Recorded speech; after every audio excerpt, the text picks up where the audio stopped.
Assalamualaikum warahmatullahi wabarakatuh. Pemirsa sekalian, Bapak Ibu, teman-teman semua. Beberapa hari lalu, tepatnya 3 hari lalu, hari Sabtu, saya terkejut sebuah berita dari tribunnews.com. Tidak jauh dengan tempat tinggal saya, terletak di Palembang. Sebuah berita seorang remaja berusia 20-an tahun, 22 atau 23 lupa saya, melakukan bunuh diri. Dan yang anehnya adalah bunuh dirinya secara live di Instagram. Saya kepikiran dan bertanya-tanya sih, mungkin pemirsa juga bertanya-tanya, kok bisa live Instagram tapi kontennya bunuh diri? Ini levelnya sudah wah, mungkin sudah level depresi ya. Bukan lagi sekedar stres biasa, bukan lagi sekedar sedih atau kecewa atau anxiety atau kecemasan, tapi levelnya ini sudah depresi. Dia memilih untuk mengakhiri hidupnya secara live di Instagram. Sebenarnya jadi pertanyaan juga ya, kenapa harus live di Instagram? Mungkin ini ada kaitannya dengan dia tidak diterima di masyarakat, di realita, tetapi dengan melalui media sosial, it's okay, dia diterima oleh followersnya dia. Dan bagi yang belum sempat baca, ada beberapa hal menarik, bahwasannya para teman-teman yang menonton acara live tersebut sempat ingin menolong, karena dia melihat di sosial media live bunuh diri tersebut, tetapi tidak sempat tertolong. Dan inisial EF tersebut sudah dalam keadaan meninggal di kos-kosannya. Ya, baik. Saya mau mengupas ini dari sudut pandang biopsikososial. Ada sebuah buku yang berjudul Biopsikososial untuk asesmen keberfungsian sosial. Di buku ini yang ditulis oleh Prof. Adi Farudin PhD, cukup dalam membahas mengenai fenomena sosial yang berkaitan dengan psikologi. Kalau digabungkan mungkin psikososial gitu ya. Ya, bahwasannya hal-hal sangat rentan sekali, khususnya bagi anak remaja yang masih instabilitas, yang tidak stabil emosinya gitu ya. Sungguh rentan terhadap ya penyimpangan sosial. Kenapa mereka mengalami gangguan psikis? Secara sosial disebutkan di sini bahwasannya pada dasarnya masyarakat rentan ini korban dari pengabaian, korban dari ketidakadilan sosial, korban dari diskriminasi, penindasan, termasuk juga ya anak-anak remaja yang emosinya tidak stabil tadi, dan juga orang-orang yang memiliki keterbatasan fisik, yang sering dibully, ya itu orang-orang yang rentan terjadi gangguan psikis yang diakibatkan oleh permasalahan-permasalahan sosial. Mungkin nggak langsung orang itu depresi ya, nggak langsung orang tiba-tiba bunuh diri. Pasti ada akumulasi masalah-masalah yang dia alami, entah itu di keluarga, di masyarakat, maupun di lingkungan sekolah. Dan hampir di setiap lingkungan tersebut memiliki circle jahat ya, circle jahat yang bisa menekan otot pikiran korban tersebut. Karena kita ini kan memiliki otot pikiran yang membuat kita mampu atau tidak menghadapi masalah.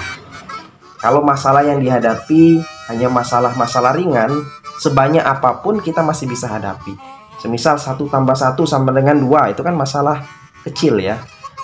Saya pun kalau dikasih masalah sederhana, mau sebanyak apapun masalah tersebut, kita bisa mengatasinya.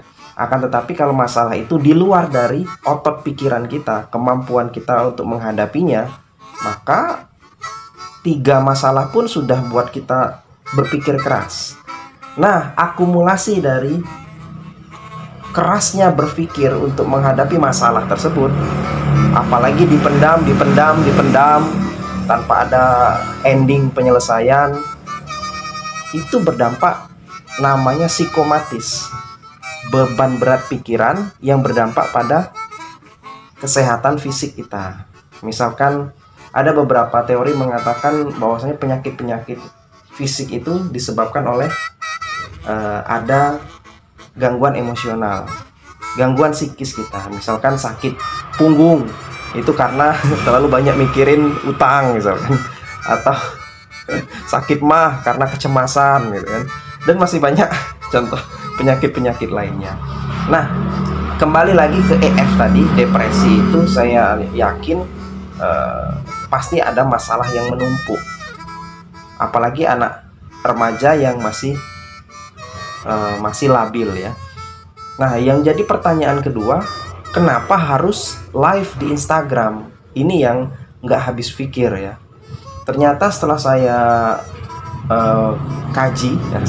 saya diskusi dengan beberapa teman-teman yang juga memiliki sense yang sama terhadap kasus ini.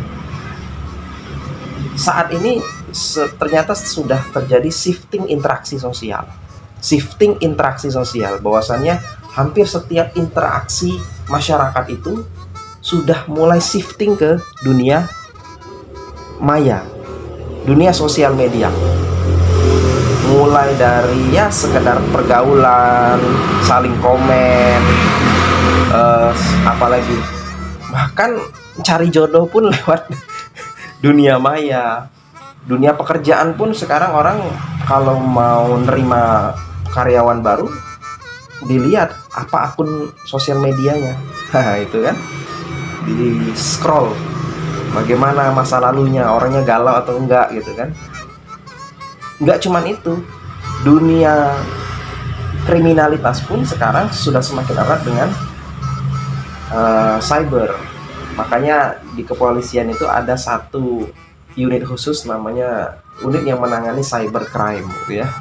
Nah, kembali lagi, semakin eratnya hubungan antara dunia nyata dengan dunia maya,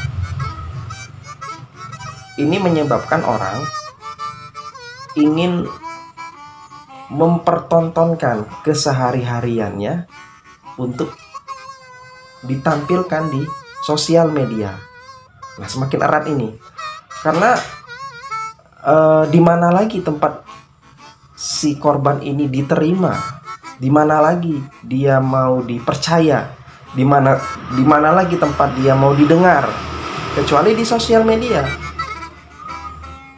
Inilah yang mungkin menyebabkan si EF tersebut ingin mengakhiri keputusasaan dia, kebuntuan masalah dia lewat bunuh diri di live Instagram.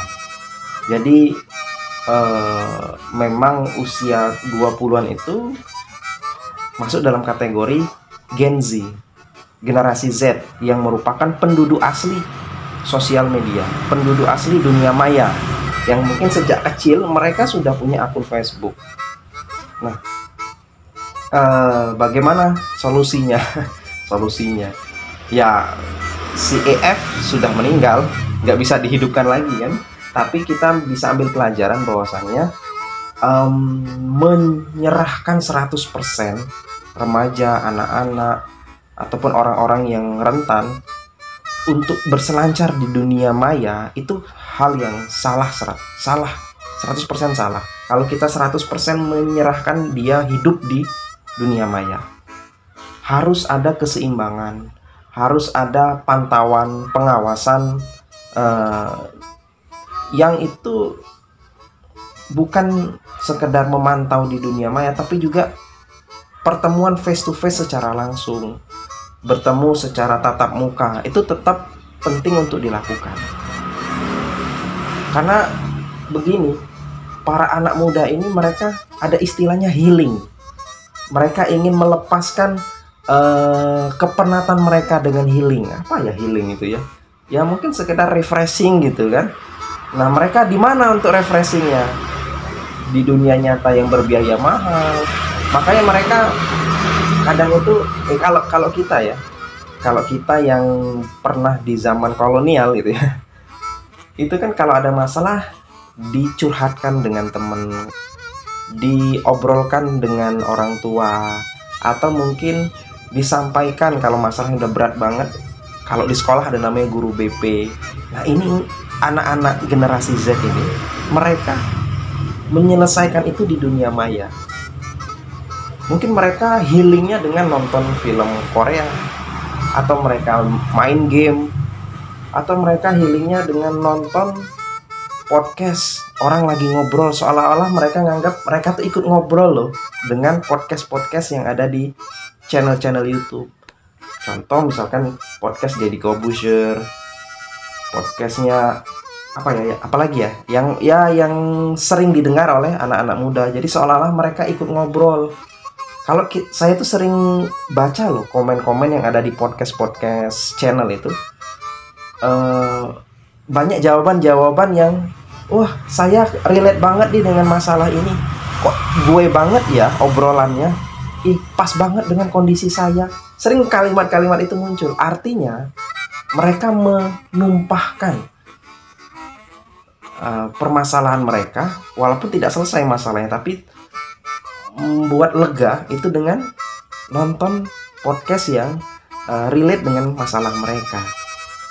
Mungkin itu yang membuat podcast itu jadi rame ya sekarang ini ya, di YouTube atau di Spotify atau dimanapun, rame dan banyak yang mengakses tersebut itu. Nah, itu ya boleh saja mungkin para psikolog, para guru-guru untuk coba melakukan podcast ya, yang podcast yang positif, sehingga anak-anak atau para remaja generasi Z yang memiliki masalah, problem yang sangat berat gitu ya, cara mereka healing dengan ikut ngobrol di podcast tersebut, merasa ngobrol dengan nonton podcast tersebut gitu ya. Banyak kok podcast yang positif gitu. Nah, saya kira itu yang bisa kita obrolkan menanggapi fenomena kasus EF tersebut bunuh diri secara live di Instagram. Saya harap teruslah menebarkan hal-hal yang sifatnya positif, hal-hal yang membangun emosi, membangun emosi, hal-hal yang mengembangkan emosional, sisi kecerdasan emosional orang, membangun pikiran, hal-hal yang membuat orang healing, nah itu ya, dan masih banyak lagi. Itu saja. Assalamualaikum warahmatullahi wabarakatuh.